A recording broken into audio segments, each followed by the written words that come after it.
In the news today, millions of people are bracing for impact as Hurricane Sandy sweeps through southern Ontario. People took part in Halloween festivities at Leisure Farms, and Canadore's varsity basketball team hits the road in hopes of collecting their first OCAA win in 20 years. Good afternoon, I'm Andrew Hockridge, and this is Canadore Newsnet. Our top story. Forecasters predicted this was the deadliest storm in 2 generations. On Monday, Hurricane Sandy made landfall in the U.S., and the storm is simply getting stronger. The effects of the superstorm Sandy have reached us with high winds on Tuesday and into Wednesday. Winds are expected to be 50 kilometers an hour with gusts up to 70 kilometers an hour. The worst of the storm was felt more into southern and eastern Ontario. This massive storm system is to blame for 16 deaths in the U.S. and 1 in Toronto.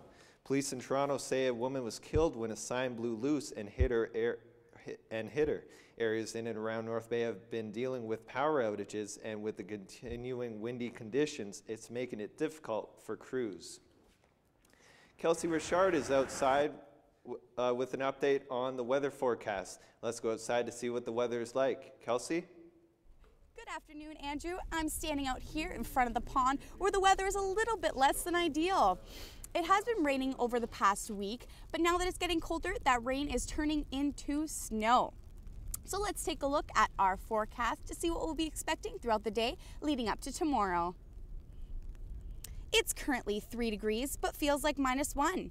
Moving on to this evening, we'll be seeing scattered flurries as the temperature drops to 0. Overnight, the flurries will continue with a temperature of -1.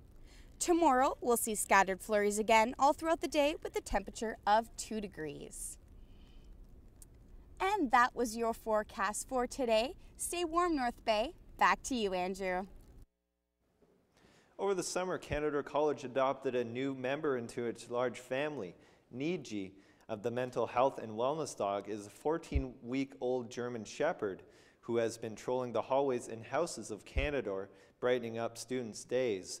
Animal or not, everyone needs a friend sometime. Colby Clarke reports.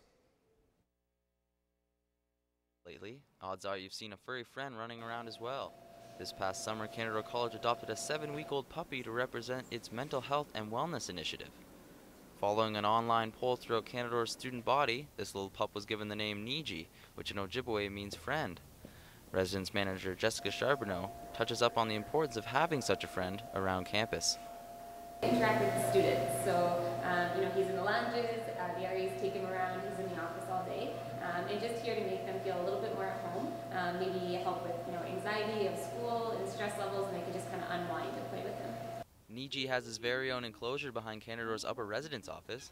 When he's not making his rounds to the school or townhouses, he spends his time keeping the residence advisors busy, as well as joining students for some fun. Second-year television student Brett Colpitz shares his views on why he thinks it's a good idea having an animal on campus. I think it's definitely a good thing to have a dog on residence. It definitely helps relieve stress, having a nice, cute, fluffy animal. Niji is definitely living up to the meaning of his name, as students from Canadore seem to be in great moods when he travels through the halls. He's even got his very own Facebook page for students to add. Unfortunately, due to his busy schedule, Niji cannot be reached for an interview. However, if you'd like to see him for yourself, stop by Canadore residence anytime during school hours, and you can see Canadore's new furry friend. For Canadore Newsnet, I'm Colby Clarke. With carved jack-o'-lanterns decorating many homes yesterday as people took part in Halloween festivities, Steph Burt-Hillyard takes us to Leisure Farms for their events leading up to All Hallows Eve.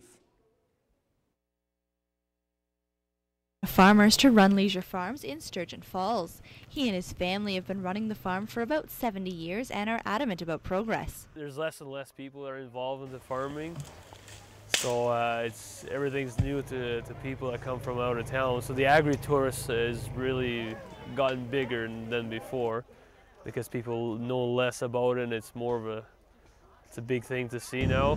Leisure Farms is considered a small farm, and because they don't market to huge retailers, must market themselves in other ways. This is a pumpkin patch event. People come here to get the wagon right to the bush, roast marshmallows, cook hot dogs on the fire, and then they get to paint their own pumpkin on the way out. A hot chocolate, a cookie from the bakery, and it's an outside event.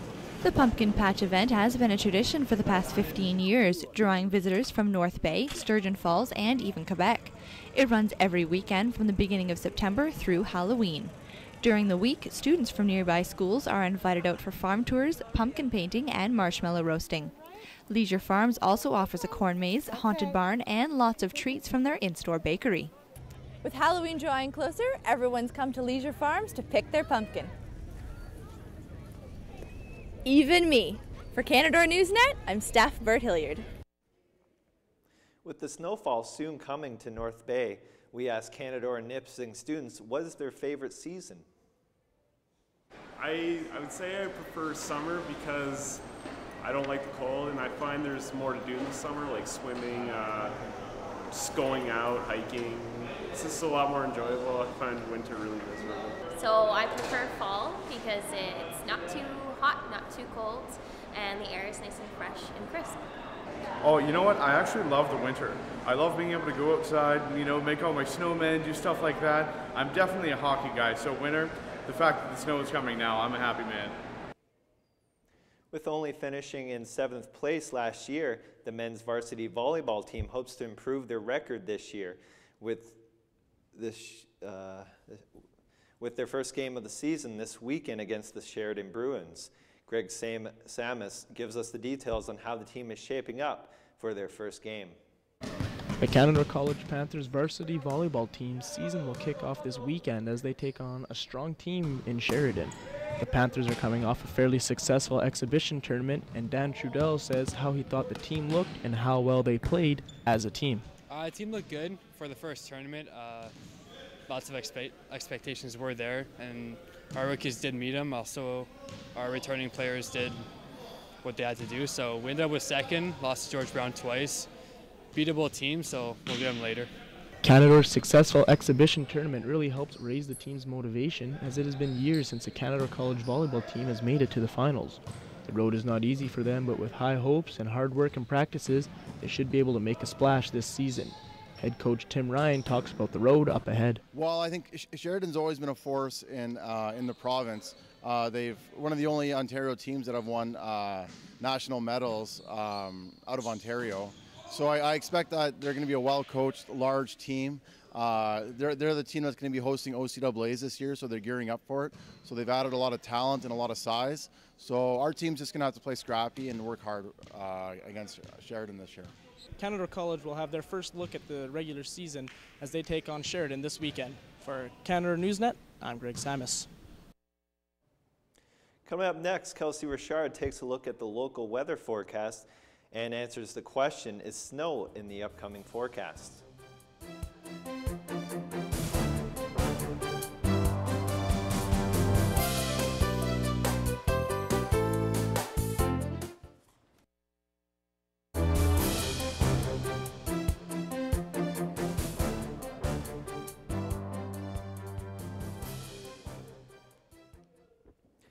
Now it's time for a look at the local weather forecast with Kelsey Richard. Kelsey, how does the month of November hold in store for us?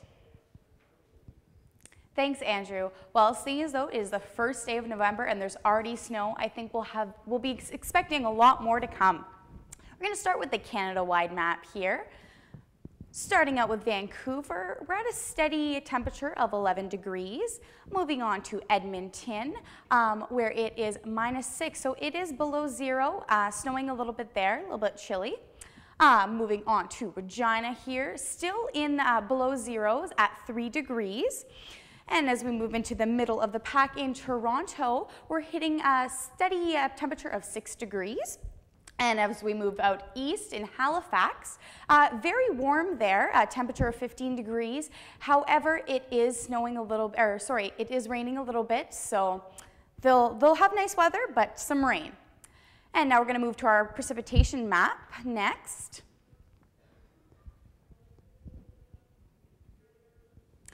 So as you can see, we do have a little bit of snow so far. It has been snowing all morning.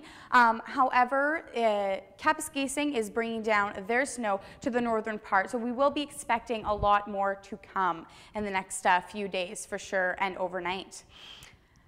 Now to our extended forecast for North Bay. So today, Thursday, we see some light snow at 4 degrees. Moving on to Friday, we're expecting the same temperature, 4 degrees, and some light snow continuing on.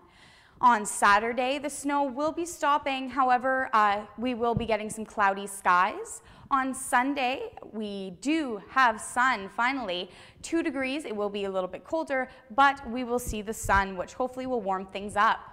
On to Monday, sun again, good news. However, it will be hitting 0, so maybe a little bit chilly. And now it's back to you, Andrew. Thanks, Kelsey. After the break, Kyle Mywaart informs us that the men's varsity basketball team is looking for their first OCAA win of the season.